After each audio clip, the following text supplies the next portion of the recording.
Как шаман повлиял на Пескова, теракт в Дагестане, польский сейм разрешает открывать огонь на границе. Обо всем этом расскажу подробнее в эфире Нехта. Самые важные и интересные новости. О чем переживают граждане ЕС больше всего? Понемногу и европейские элиты, скажем так, начинают понимать, что эта война быстро не закончилась. Какую тайную операцию готовила Украина и при чем тут Пентагон? Если вы думаете о чем-то подобном, не делайте этого. Как Россия выстрелит себе в ногу и почему сама себя ведет в экономическую пропасть? Блокировка Ютуба – это будет такой удар по экономике, который там ни одна ракета не нанесет. Спасибо, что смотрите, спасибо за доверие. Не забывайте ставить лайки, оставлять комментарии, подписываться на канал и не забывайте про кнопочку «Супер спасибо». Так вы можете нас поддержать. Поехали. Еще один теракт в Дагестане мог бы быть, но теперь его доблестно предупредили работники ФСБ РФ. Снова в Каспийске задержаны 3 местных жителей по подозрению в подготовке теракта против правоохранительных органов и православного храма. Задержанные уже сами признались в том, что они действительно замышляли подобное. Если российская сторона не придает значения словам президента Украины и министра иностранных дел, тогда для каких переговоров они могут быть открыты? Сергей Лавров говорит, что никого не слушает. Как Кулебе, как еще к этому относиться? Он это уже не первый раз говорит и говорил иногда еще прям противоположные вещи. Совсем недавно они говорили про переговоры, Зеленский упоминал о готовности в конечном итоге сесть за стол с российскими представителями. Я их не слушаю, честно говоря. Как в таком случае можно рассчитывать на переговоры и можно ли рассматривать Российскую Федерацию как надежного переговорщика? Спросили об этом у политолога Алексея Якубина. Мне кажется, что эти слова Лаврова, они отображают ту позицию, которую несколько раз говорили официальные представители России, что если какие-то переговоры начнутся, то я так понимаю, что они считают, что они должны начаться при участии даже не так Украины, как, например, Соединенных Штатов Америки. То есть тех стран, партнеров Украины. То есть, и мне кажется, что вот эти слова как раз скорее свидетельствуют о том, что тут позиция России не поменялась, что она для себя видит любые переговоры, будущее, которые будут не только идти напрямую с Украиной, а которые будут в первую очередь, наверное, по линии работать Москва-Вашингтон. В Москве до сих пор считают, что в принципе все ключевые вопросы, все ключевые ключи лежат там. И если Вашингтон решит, то есть это в таком, я бы сказал бы, в логике условно, когда большие государства делят зоны влияния. То есть в Москве считают, что вот если решат там, то в принципе официальный Киев будет следовать фарватеру этой позиции. Польский сейм разрешил применение оружия на польско-белорусской границе силами обороны. Фактически в ответ на угрозу с белорусской стороны и после смерти польского солдата, который получил смертельное ранение через пограничный забор от мигранта и его палки с ножом. Комиссар Совета Европы по правам человека выразил обеспокоенность тем, что этот законопроект фактически исключает уголовную ответственность в случае применения огнестрельного оружия и убийства и нарушает обязательства, принятые в сфере защиты прав человека. Я напомню, Польша обвиняет Минск в перебрасывании тысяч мигрантов на границу и провокациях там. Закон, одобренный Сеймом, еще должен подписать президент. Безопасность ЕС остается одной из самых главных тем, которые волнуют граждан Евросоюза. О результатах опроса пишет агентство DPA, ссылаясь на данные, представленные Еврокомиссией. 47% опрошенных ответили, что они достаточно обеспокоены безопасностью Евросоюза в течение следующих 5 лет, тогда как еще 17% сказали, что они очень обеспокоены. Больше других безопасностью обеспокоены, к слову, граждане Португалии. Также по результатам опроса 58% настроены позитивно относительно будущего ЕС, а 37% настроены пессимистично. Около 50% граждан ЕС рассматривают войну в Украине как самую большую текущую проблему для ЕС, в то время как 41% опрошенных сейчас считают нерегулярную миграцию самой большой проблемой. Еще 35% респондентов упоминают экологические проблемы и изменение климата. Что касается вопросов, решению которых Евросоюз должен посвятить больше времени, респонденты указывали окружающую среду и изменение климата, нерегулярную миграцию, вслед за ними следуют безопасность и оборона, ну и война в Украине. Данные опроса опровергают один из главных тезисов российской пропаганды про усталость от войны. Почему жители ЕС придают значение своей безопасности прежде всего? И значит ли это, что они действительно ощущают близость войны?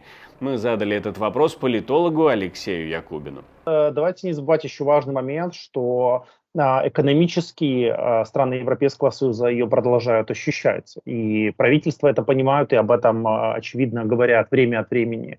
Эта тема обсуждается в европейских СМИ, и это не может не влиять на европейских граждан, на европейских обывателей, которые на себе в какой-то мере ощущают там, в ценовом плане и так далее, ощущают, что, в общем-то, война продолжается. И поэтому я бы сказал так, что для меня эти цифры не являются удивительными. Другой момент, что мы видим как бы в плане влияния на европейских политиков, наверное, понемногу и европейские элиты, скажем так, начинают понимать, что эта война быстро не закончилась, да, она ведет к увеличению геополитических рисков для самого Европейского Союза, для отдельных европейских стран. И в итоге, конечно же, это ведет, как мне кажется, к тому, что часть европейских правительств, они как бы в большей мере начинают осознавать, что нужно каким-то образом модернизировать ту стратегию, которая сейчас есть. Тем более, что тут еще, я думаю, дополнительный фактор, конечно же, обеспокоенность и европейских элит, и многих европейских граждан тем, что будет дальше, учитывая выборы в Соединенных Штатах Америки. Блокировка YouTube в России не за горами. Теперь платформу обвиняют в несоблюдении российского законодательства. Хоть пресс-секретарь Путина и говорил еще неделю назад, что никто блокировать платформу не собирается. Но, видимо, после выступления шамана перед американским посольством планы поменялись, и Кремль немного подкрутил гаечки. Они никак не реагируют, и никуда посольство Соединенных Штатов в Москве не возвращалось и не вернется пока. Потому что де-факто у нас сейчас просто нет двусторонних отношений. И шаман все сделал правильно, выразив свою гражданскую позицию тем образом, который для него наиболее доступен. И сделав то, что он умеет делать лучше всего. Какое влияние окажет закрытие платформы, которую депутат Госдумы Хинштейн, ответственный за IT в российском парламенте, пообещал закрыть совсем? Блокировка Ютуба – это будет такой удар по экономике, который там ни одна ракета не нанесет. Вот. То есть, это стрельба себе в ногу. Но никто, конечно, на улицу выходить не будет. Давайте вспомним Советский Союз. Вот, там 70 лет была вот эта власть. И почему-то никто не выходил. В том числе, кстати, и украинцы жили же, в этой власти. Они прекрасно, наверное, помнят о том, что никому в голову не приходило выходить на улицу, кого-то там свергать, просто потому, что их изобьют. У российской власти есть техническая возможность отключения Ютуба. Они это много раз показывали. YouTube – это точно такой же интернет-ресурс, как и все остальные. Его отключить, естественно, можно технически. Другое дело, что к чему это приведет. Потому что у операторов связи трафик только на YouTube, сейчас он составляет от 25 до 40% вообще всего трафика. То есть, там 100 гигабайт, если пользователь скачивает, то 25% на них относятся именно на YouTube. Это много. И если их отключить, этот трафик, там люди начнут пользоваться VPN, они начнут куда-то уходить. Во-первых, станут все блокировки, если все люди начнут пользоваться VPN, все блокировки станут бесполезными. А во-вторых, это будет просто перегрузка магистральных линий. Украина готовит тайную операцию, настолько тайную, что об этом говорит министр обороны РФ в телефонном разговоре с американским коллегой. Это пятый звонок Ллойду Остину от Андрея Белоусова со времени его назначения. И источники The New York Times из Пентагона говорят, что инициатива исходила именно с российской стороны. Белоусов говорит, что Украина готовит тайную операцию по согласованию с США и что эта операция может сильно обострить отношения между Вашингтоном и Москвой. Но, чтобы Белоусов не раскрыл, все три чиновника сказали, что это было воспринято достаточно серьезно, что американцы связались с украинцами и сказали, по сути, если вы думаете о чем-то подобном, не делайте этого.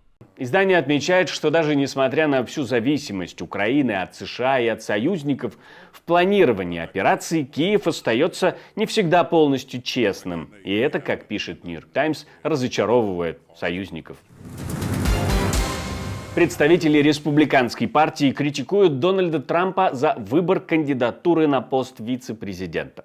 Джей Ди Венс, оказывается, многим не нравится. Во всяком случае, ряд республиканцев не публично заявляет, что он может снизить шансы на победу Трампа, пишет издание The Hill. Он был худшим выбором из всех возможных вариантов. Это было настолько плохо, что я даже не думал, что это возможно. Антиукраинский больше популист. Он ничего не добавляет кампании Трампа. Он заряжает энергией тех же людей, которые любят Трампа. Другой собеседник издания говорит, что если Трамп проиграет, то именно из-за Джей Ди Венса. Соломка постелена. Хотя представители так называемых трампистов республиканской партии говорят, что наоборот, сенатор из Огайо может принести победу и добавить Трампу недостающие очки голоса избирателей. Проблемы с поездами во Франции будут до конца выходных из-за диверсий перед открытием Олимпийских игр. В целом около 800 тысяч пассажиров пострадали в результате кибератаки на французскую железную дорогу в день открытия Олимпиады. В том числе и спортсмены, которые на нее ехали. Но в управлении ЖД страны говорят, что особо сильных последствий не будет. На Атлантическом побережье мы обслуживаем 250 поездов в день. У нас было 4 поезда со спортсменами, 2 из них удалось запустить. Один был отменен, а другой находится в процессе подготовки к эксплуатации. Так что влияние на церемонию открытия очень и очень незначительно. Во Франции 30 тысяч километров железных дорог, и проверить все точки абсолютно невозможно, но проверки уже стартовали. Сейчас поезда ходят с задержками в несколько часов. Я хочу напомнить, что мы существуем только благодаря вашей поддержке, ваше спонсорство, донаты. То, что вы нажимаете кнопочку «Супер спасибо», помогает нам создавать новые и новые видео, поэтому мы просим вас не останавливаться на достигнутом. Также ставьте лайки, оставляйте комментарии и подписывайтесь на канал, если этого еще не сделали. Ну а у меня на этом все. До встречи и хороших вам новостей.